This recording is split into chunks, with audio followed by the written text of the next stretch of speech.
At this time of year, I see Santa Claus everywhere. I see him at the Liberty Tree Mall in Danvers. I see him at the Burlington Mall. I see him at the Stone Zoo in Stoneham. And the thing is, I've always had a lot of questions about Santa Claus. So I decided to go to the source. And look, Santa. Santa, how do you explain the fact that everywhere I go, I see you? Well, you know, there's millions and millions of children out there in the world, and so they have to see Santa in some form. There can't just be one Santa that's able to see all the children except on Christmas Eve night. So as a result, there's a lot of Santa helpers out there. Do the elves, do they have 401ks? Do they have health care? Yes, they have all the benefits. You know, there's lots of benefits to being an elf. Healthcare, dental care, yes, the 401ks, lots of snow, lots of cheerfulness, you know, good things. I guess there's always an assumption that that you're an overseer, that you supervise the elves during the year prior to the Christmas season. Is that true, or is that? I'm trying to get more and more hands off. Have you ever had a situation where you've been downstairs in the house putting out the toys, and all of a sudden maybe somebody you don't realize has woken up and come downstairs? Well, that has happened once or twice, but, you know, it's kind of like Bigfoot. The sightings happen, but no one quite gets the picture. And you and Mrs. Claus, how long have you been married? Well, we've been married for centuries.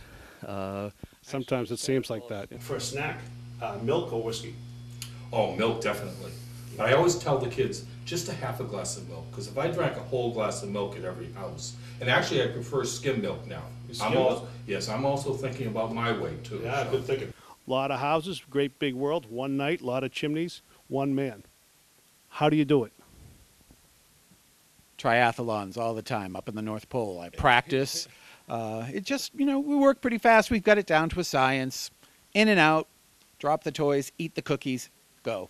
And somehow you managed to land so quietly on that roof that nobody can hear you. How do you explain that?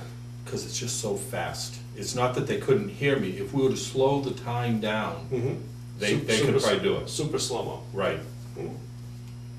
So so this whole trip is a lot like an NFL Films thing.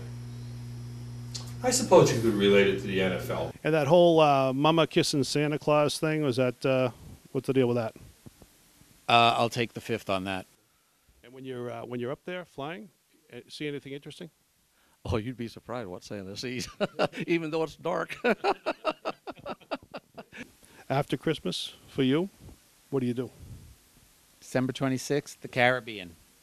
The Caribbean. You haven't lived, you've heard. Here comes Santa Claus on steel drums. It's really great. So if you're a fan of Santa, have a Merry Christmas. And if you're not a fan of Santa, have a nice weekend.